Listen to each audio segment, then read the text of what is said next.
Hello everyone, and welcome back to the channel. Today, we're embarking on an incredible journey through time to explore the rich and complex history of Nigeria. A nation often called the Giant of Africa, from ancient civilizations to its modern-day identity. Nigeria's story is one of immense diversity, resilience, and cultural depth. So, grab your notebooks, get comfortable, and let's dive in. Long before the name Nigeria existed, the land was a cradle of advanced civilizations.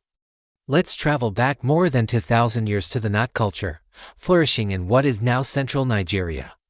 The Nok people were masters of their craft, known for their stunning terracotta sculptures, which are among the earliest known examples of figurative art in sub-Saharan Africa. These weren't just simple pots, they were intricate depictions of human heads with unique hairstyles and jewelry, giving us a glimpse into a sophisticated society. They were also among the first in West Africa to smelt iron, a technological leap that transformed their farming and toolmaking. As the Nok culture waned, other powerful states and empires rose to prominence across the region. In the north, the Hausa city-states, like Kano and Katsina, emerged as bustling centers of trade.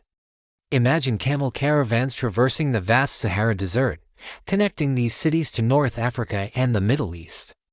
They brought in salt, textiles, and books, and in return, the Hausa states traded leather goods, gold, and kola nuts. These cities weren't just commercial hubs, they became important centers of Islamic scholarship and learning following the arrival of Islam around the 11th century. Meanwhile, in the southwest, the Yoruba people established powerful kingdoms, most notably the Ife and Oyo empires. Ife is considered the spiritual homeland of the Yoruba, and its artisans created breathtaking bronze and terracotta heads with a level of realism that rivaled the classical art of ancient Greece and Rome. The Oyo Empire, which rose later, was a formidable military and political force. Its cavalry was legendary, allowing it to control vast territories and major trade routes for centuries. The political structure of Oyo, with the Olofin at its head and a council of chiefs called the Oyo Mizi, was a complex system of checks and balances. To the south, in what is now Edo State, the Kingdom of Benin rose to become one of the most powerful and long-lasting empires in West Africa. The capital, Benin City, was a marvel of urban planning, enclosed by massive earthen walls and moats. The Oba, or king, was a divine ruler, and the kingdom was renowned for its incredible bronze plaques.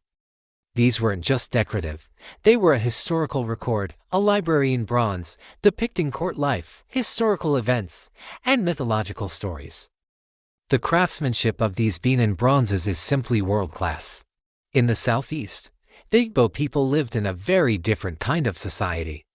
Instead of large, centralized kingdoms, they were organized into autonomous villages and city-states. This decentralized system was governed by councils of elders and title holders, fostering a strong sense of community and individual achievement. The Igbo were skilled traders and farmers, and their society was known for its dynamism and adaptability.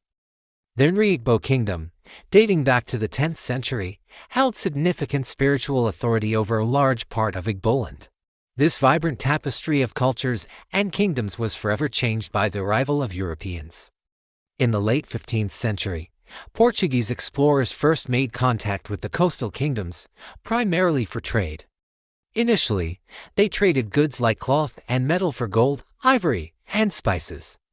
However, this relationship took a dark and devastating turn with the growth of the transatlantic slave trade.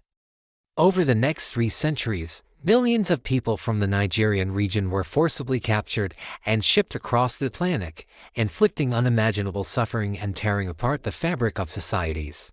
By the 19th century, the dynamics shifted again. The British, who had become the dominant naval power, abolished the slave trade and began to push for legitimate commerce in palm oil and other resources. This economic interest soon turned into political ambition. Using a combination of treaties, often signed under duress, and military force, the British gradually extended their control over the region. In 1886, they established the Royal Niger Company to administer the territories, and by 1900, they had created the protectorates of northern and southern Nigeria. The final step in creating the country we know today happened in 1914. It was a purely administrative move by the British, led by Lord Frederick Lugard, to amalgamate the northern and southern protectorates into a single colony, Nigeria. This decision, made for economic and administrative convenience, brought together over 250 distinct ethnic groups, with different languages, cultures, and political systems, under a single rule. This amalgamation laid the groundwork for many of the political challenges that Nigeria would face in the future, as it forced a union without the consent of the people. Throughout the colonial period, a new generation of educated Nigerians emerged. They absorbed Western education but also became increasingly aware of the injustices of colonial rule. Leaders like Herbert Macaulay, Nnamdi Azikiwe, Obafemi Awolowo, and Ahmadu Bello became the voices of a growing nationalist movement. They formed political parties, published newspapers, and organized protests, all demanding one thing: independence. They envisioned a Nigeria that was free to chart its own course, a nation governed by its own people. Their tireless efforts finally paid off. On October 1, 1960, the Nigerian flag of green and white was raised for the first time. Independence was a moment of immense joy and optimism. Nigeria, the giant of Africa, with its vast resources and vibrant population, was seen as a beacon of hope for the continent. The future seemed bright, full of promise and potential. However, the early years of independence were fraught with challenges.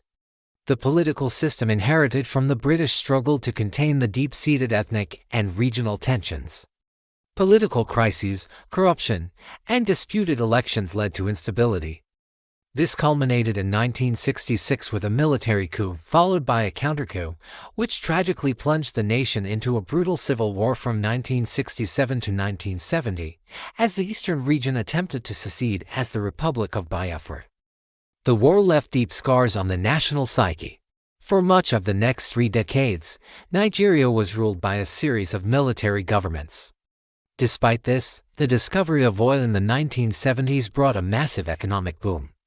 This oil boom transformed the country, funding massive infrastructure projects but also leading to an over-reliance on a single commodity and fueling corruption.